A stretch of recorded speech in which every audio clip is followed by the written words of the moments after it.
기도하겠습니다. 사랑의 주님 감사합니다.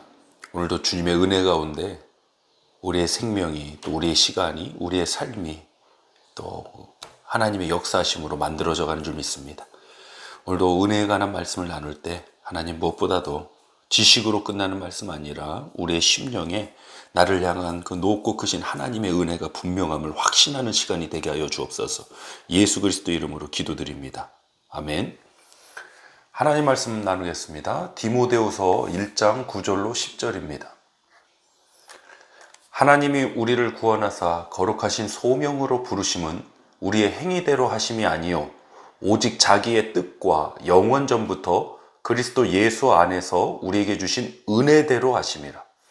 이제는 우리 구주 그리스도 예수의 나타나심으로 말미암아 나타났으니 그는 사망을 패하시고 복음으로써 생명과 썩지 아니할 것을 드러내신지라. 아멘. 디모데후서 1장 9절로 10절을 본문으로 오직 은혜, 솔라그라티아, 오직 은혜라는 제목으로 하나님 말씀 나누겠습니다. 하나님의 존재하심을 부정하는 일들이 있습니다. 이런 분들도 있어요.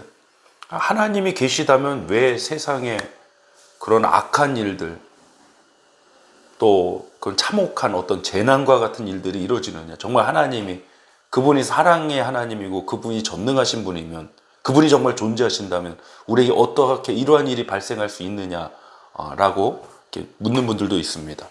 그런 질문 자체를 사실 폄하해서는 안 되겠습니다. 근데 분명한 것은요, 적어도 누군가에게 그 책임을 물어보려면 그 존재가 실존한다는 것을 가정해야지, 인정해야지 그에게 책임을 물을 수 있죠. 존재하지도 않는 분에게 그럼 하나님 존재하심을 믿습니까? 안 믿는데요. 그래서 안 믿는데요. 그 말이 안 맞는 거예요. 존재하시는 분에게 왜 이런 일이 있습니까? 라고 물을 수 있는 거지. 존재하시지도 않는 분에게 왜 이런 일이 있으니까 당신은 존재하지 않는다. 이건 전혀 말이 안 맞는 말인 것 같습니다. 우리가 살아가고 있는 세상이 정말 과학적인 세상, 많이 이성적인 세상이 된 것 같지만 우리가 지금보다 더 발전하고 어떤 과학적인 존재, 철학적, 이성적인 존재가 된다고 하나님의 존재를 인정할 수는 없습니다. 왜냐하면 과학과 이성, 철학이 하나님의 계심을 믿고 인정하는 역사로 만들어가는 게 아니기 때문입니다. 또 미혹의 영이 복음의 광채를 가리워서 우리가 주님을 믿지 못하고 보지 못하고 듣지 못하게 하는 역사가 있습니다. 그래서 이것은 영적인 문제가 함께 결합되어 있습니다. 그래서 무조건 영적이다 그래서 어떤 인간의 이성이나 철학이나 논증이나 이런 걸 배제하자는 얘기는 결코 아닙니다. 그러나 그러한 것들로만 하나님을 나타내고 하나님에 대해서 우리가 정의할 수 없다라는 것이죠. 교회는 오직 하나님의 은혜만을 전해야 하는 곳입니다. 왜냐하면 교회라는 이 공동체 자체가, 부르심을 받은 에클레시아, 이 존재 자체가 하나님의 은혜로 구원받은 사람들이 모인 곳이기 때문입니다. 그래서 교회에서 나가야 될 메시지는 사실 하나님의 은혜의 메시지밖에 없어요. 홍수 심판 때 모든 사람은 홍수로 심판으로 인하여 사망당했지만 노아는 여호와께 은혜를 입어서 방주를 예비하여 자신과 그 가족을 구원하게 되었습니다. 오직 하나님의 은혜만이 우리를 구원에 이르게 하는 역사입니다.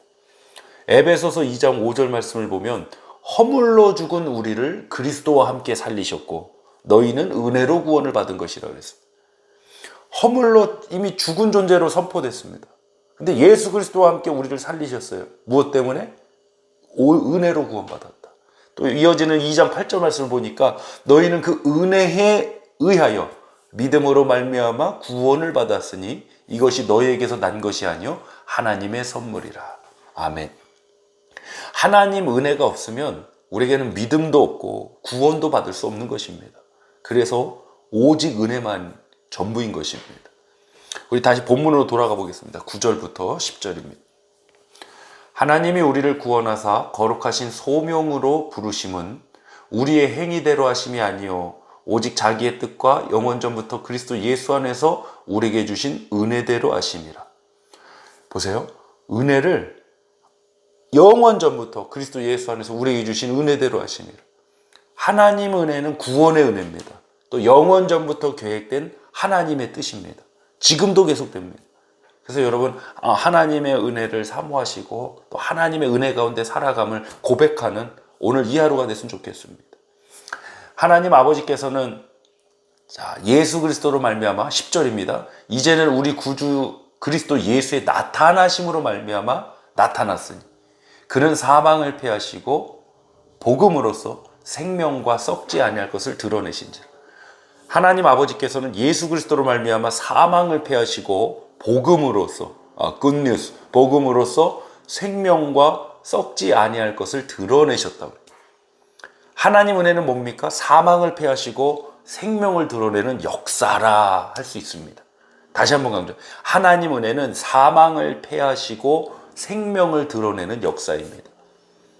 2000년 전에 예수 그리스도의 십자가의 사건으로 온 인류적인 영원한 이 구원의 역사가 이루어진 줄 믿습니다.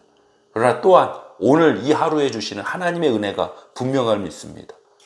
오늘 저와 여러분에게 주어진 이 삶의 하루 속에도 사망을 패하고 생명을 드러내는 하나님의 은혜가 가득 차기를 간절히 소망합니다.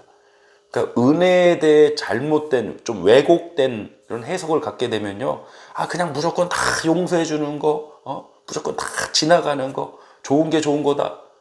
결코 그런 게 아닙니다. 하나님의 은혜는 사망을 패하시는 거예요. 사망 자체를 패하시는 거예요. 십자가에서 예수님은 죄값을 짊어지셨어요, 여러분. 그냥 넘어가자, 없던 일로 하자, 이러지 않으셨어요. 그리고 그걸로 멈추는 게 아니라 생명을 드러내는 역사이셨어요. 그것이 하나님의 은혜.